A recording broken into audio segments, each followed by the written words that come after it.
大家好，呢個係我前幾日喺淘寶上邊使咗390蚊人民幣加100蚊運費買嘅一支藍色嘅長笛，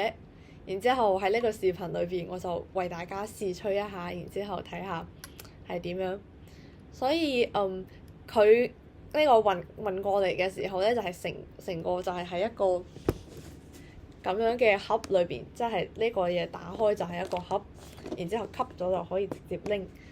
然之後全部包住呢啲塑膠，睇住新框框飛過，然之後咧，同埋最得意咧就係呢啲掣下邊咧，佢都有呢一粒嘢，就棘住咁樣嗰啲掣，佢應該係想喺運輸嘅時候，咁個掣就唔會震嚟震去啊，或者係啲彈簧震鬆啊咁樣。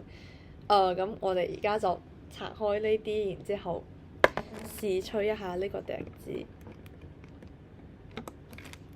嗱，咁先從音階開始試一下先，對齊，係啦，就係佢呢個頭咧就係有啲鬆鬆地，唔知係咩原因，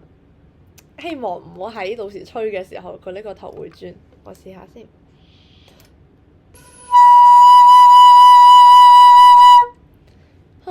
吹通常中音我都從呢個音開始吹，然之後覺得個聲音仲 OK。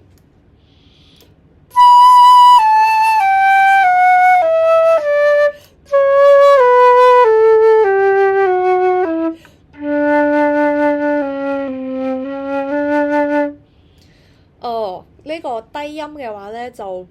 我個人覺得比較驚喜，因為低音嘅話唔使話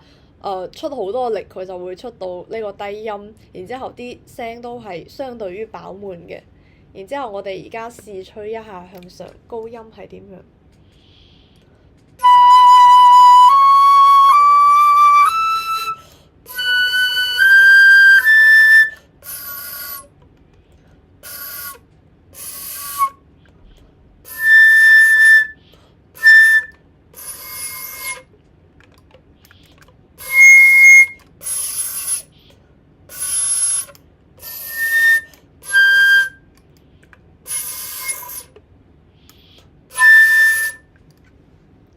就係從個拉開始咧，就高音個拉開始咧，就係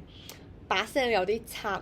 然之後吹出嚟嘅時候就有嗰種空氣嗰種氣流聲，然之後再上去咧，我唔知係我唔記得咗個高嗰個 C 個指法啦，我攞我自己啲笛子試一下。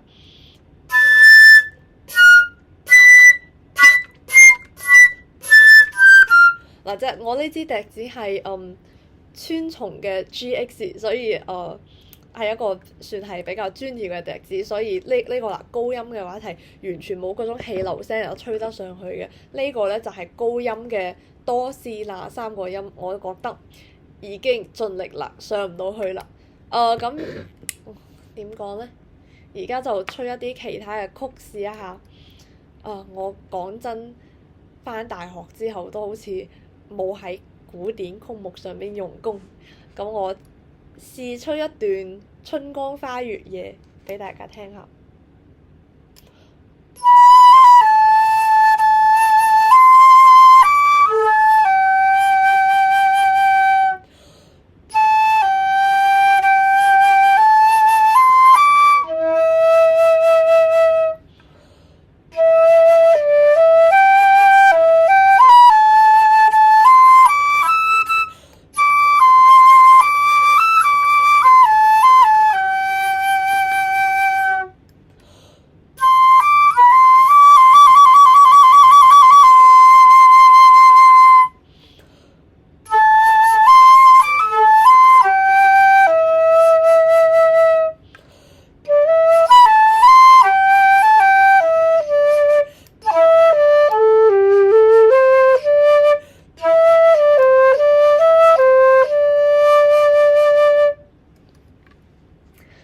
啱先幾句吹落嚟咧，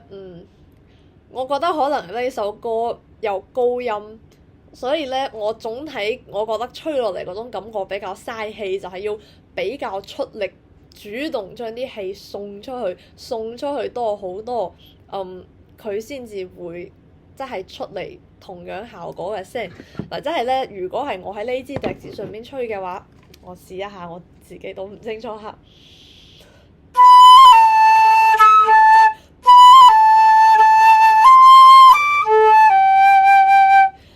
就係啦，呢支笛子就係、如果係完全放鬆將啲氣出嚟嘅話咧，佢就會出嚟嗰種理想嘅聲音。但係喺呢一個笛子上邊咧就唔係好得，你要主動出嚟送啲氣先得。但係我覺得呢個笛子嘅話，作為初學者嘅笛，其實就應該幾啱嘅，因為價格唔係好貴，然之後啲掣嘅話就輕輕撳到落去，然之後反彈都比較快。而且就係我認為個音真係唔錯嘅。然之後我再試下吹一啲其他嘅歌，比如係我覺得呢個笛子最突出嘅咧，就係佢嘅呢個中音音域係比較好聽嘅。咁我試下隨便吹首流行歌聽下。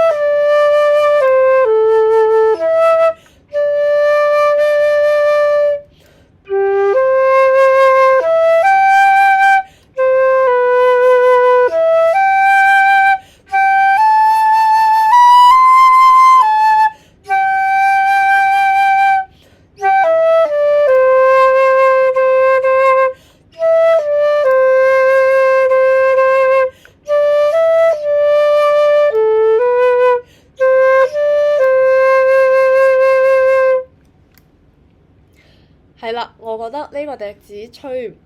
中音域嘅流行歌，對於初學者嚟講應該係幾唔錯嘅。但係如果係要去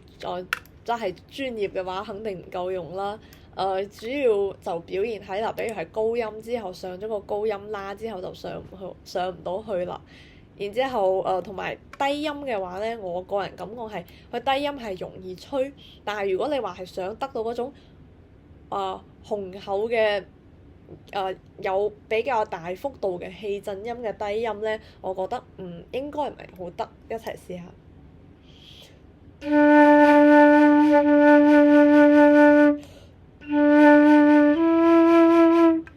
係咯，就係覺得呢個低音真係有一啲淺，比如係用正常笛子時候。係啦，就係氣震音嘅話，個低音就係我唔夠膽震太大，否則即係如果震太大，超過咗佢合適嗰個範圍嘅話，佢就可能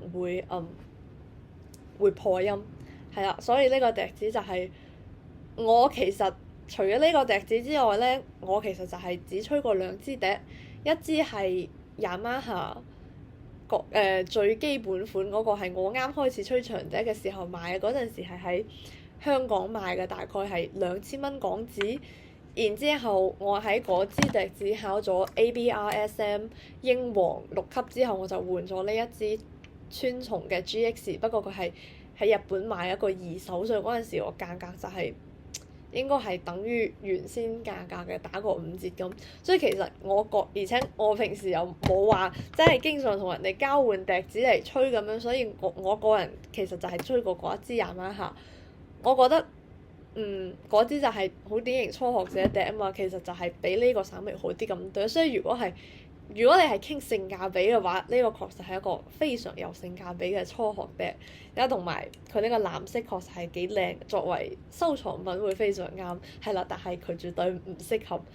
攞嚟做專業嘅吹奏，或者係對於專業人士，如果你吹過一啲比較好嘅笛嘅話，呢個肯定入唔到你眼㗎啦。好啦，多謝大家睇到呢度，多謝大家睇我嘅視頻。下期再見，可以睇下其他我嘅原創曲目。拜拜。